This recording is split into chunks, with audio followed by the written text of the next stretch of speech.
Hello guys! Welcome back to my YouTube channel, and for today's video, nandito tayo sa bayan ng San Juan, lalawigan ng La Union. Nung April pa talaga yung video na ito at ngayon lang talaga ako sinipag na mag-edit kasi nga busy sa work. At yun na nga, pagkatapos ng aking work, Saturday yon sa aking pagkakaalala, around 10:30 ng umaga ako umalis dito sa Lupao, Nueva Ecija, at nakarating ako doon sa La Union ng around 1:30 or mag-alas 2 na yata. So approximately nasa 3 to 3.5 hours lang yung biyahe papunta dito. At pagkadating ko nga dito sa La Union ay nagpunta na ako sa aking hostel. So syempre hindi tayo mag-hotel kasi tipid-tipid talaga tayo. Kasi sa hostel 450 per night lang. O diba, mas tipid yan kaysa naman mag-hotel ka. Wala ka rin naman dun palagi kasi mostly nasa labas ka naman at gumagala. At yun na nga, dahil mahal na araw sa mga pagkakataon na ito ay sobrang dami talaga ng tao dito sa Dalampasigan. At yun na nga, maraming mga water activities na pwede kang gawin dito katulad ng surfing, ng jet ski at iba pa. Syempre hindi na ako nagtanong kasi wala akong pera. Dahil medyo pahapon na din dito, syempre hindi na gaanong mainit. Naglakad-lakad lang ako dito. At yun na nga, dahil nga mahal na araw, syempre expect natin na sobrang marami rin mga turista na bibisita dito. Pero may mga part din dito sa may padulo na yata ito ng dagat na merong mga establishment at may mga paupuan. Ayan. Tapos marami rin syempre mga naglalakad din at mga umuupo lang sa tabi ng dagat para masaksihan ang sunset. Kasi nga medyo hapon na din ito at may pa-sunset ang taon. Ayan. Syempre, tayong mga hindi malapit sa dagat, syempre excited tayo lagi na makakita ng mga ganyang mga pangyayari sa buhay natin. Kasi iba pa rin talaga na makita natin yung sunset, 'di ba, sa may tabing dagat habang may kasama ka, 'di ba? Pero talaga tayo, solo travel lang tayo palagi at ayan, medyo lumulubog na nga talaga ang araw. At marami pa ring mga naliligo sa pagkakataon na ito dahil nga minsan mas gustuin talaga nating maligo yung mga ganitong pahapon na kasi hindi na talaga mainit. Syempre, iniiwasan natin na sunburn, masunog yung mga skin natin, di ba? Sayang naman yung skincare. Pero sa mga ganitong gala, syempre minsan lang naman talaga yan. I-enjoy talaga natin.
Siyempre, gusto din nating ma-enjoy ang ating gala dito sa La Union. So ngayon, nandito tayo sa Bato de Luna. Dito lang yan sa Luna, La Union. Yan, malapit lang din ito sa San Juan. Parang isang bus lang. Pwede ka nang makarating dito. Ayan. So, ang dami mong mga makikita dito na mga paintings, ng mga sculpture. Galing, magamit lang yung mga bato. May mga funny faces dito. May mga iba't iba kang mga, like mga turtles, fish, yan na makikita. At mga ibang sculpture. At yun na nga guys, meron din dito sa kanilang ceiling, may mga murals dito, merong mga isda, may mga pawikan, may mga pating. Ayan, na animoy, parang nasa loob ka na rin ng dagat. Ayan, pag titingala ka, may mga nakasabit din dyan na mga isda, ganyan, di ba? So kung nakita nyo kanina, yung place na to sa loob, Hugis Pagong yan, yung pinasukan natin kanina. At marami rin silang mga sculpture dito. Pwede kang magpa-picture dun sa parang may wings doon. Pwede kang magpa-picture sa may mga pawikan na nandito. Ayan, di ba napakaganda, para silang totoo, di ba? Kulang na lang sa tubig. At higit sa lahat, pwede ka rin bumili ng souvenir. Ayan, may pa-souvenir din dyan. Siyempre, next stop natin, katabi lang ay ang Bahay na Bato. Here we go!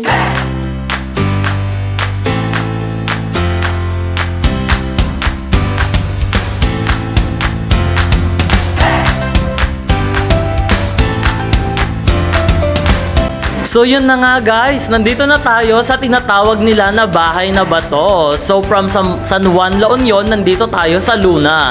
So kanina yung pinuntahan natin ay Bato de Luna. So katabi lang actually ng Bato de Luna yung Bahay na Bato. So walking distance lang siya. Approximately mga 3 to 5 minutes nandun ka na kung mabilis kang maglakad. So yun na nga guys, actually nag-commute lang din ako dito from San Juan to Luna, La Union. Siyempre, nag-DIY tayo at sobrang maganda yung mga bagay na makikita nyo dito kasi talagang bato-batuhan talaga siya, mga pebbles, ganyan.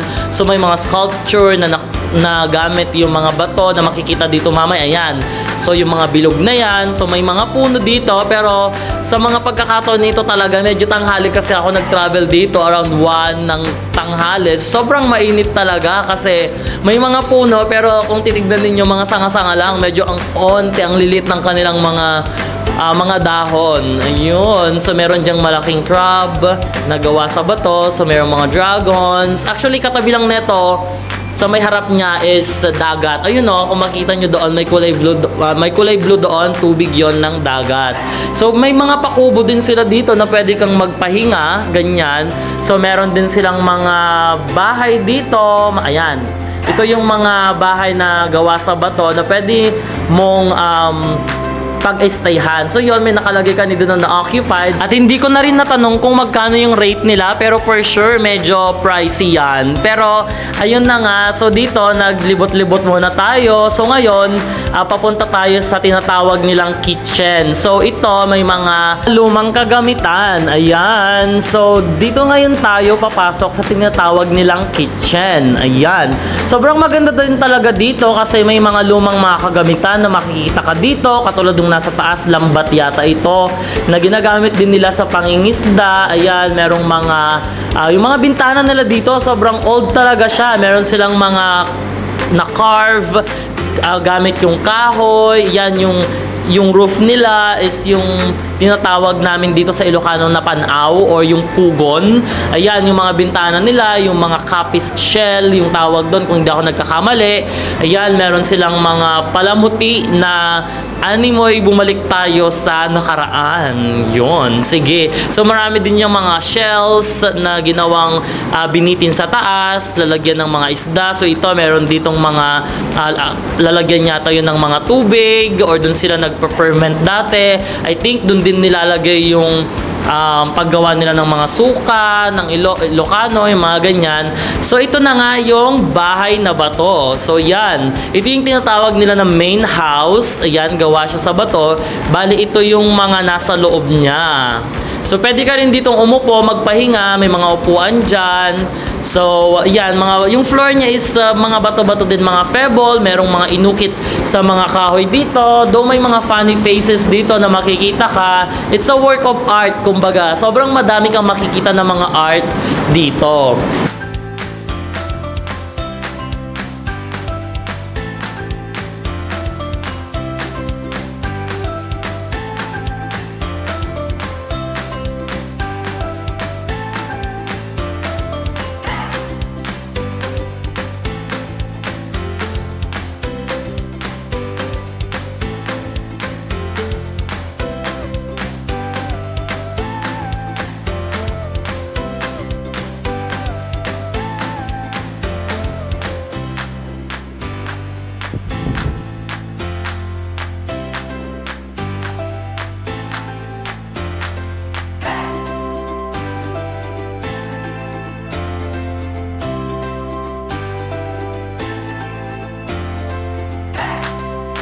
At ito na nga ang ating huling pinuntahan. Ito ang tinatawag nilang Bantayan Tower. Ayan. So, meron ditong parang masasabi nating lighthouse na naitayo pa ng matagal na panahon. At yan, overlooking siya ng dagat dito sa La Union. Ayan. So, pwede ka rin pumasok dyan sa loob, pwede kang magpa-picture at maraming mga bagay na pwede kang gawin dito. Like, dun sa gilid, may mga nagtitinda dyan ng pagkain at ganun din, pwede mong pagmasdan ang sunset at ganun din yung dagat kasi nasa harap lang talaga siya ng dagat. Ayan, yan yung tinatawag nila na Bantayan Tower. Ayan. At ito yung pinakaloob niya. Yan, lang siyang hollow na bilog. At merong, yan, mga parang bintanang maliliit dyan. So, hindi ko na alam kung ano yung much history about this. Pero pagpasok mo, makakakita ka rin ng mga susi dun sa gate. Hindi ko alam kung bakit napakaraming susi dyan. Pero yan yung pinakakabuuan ng loob. At dyan na nga, nagtatapos ang ating adventure dito sa La Union.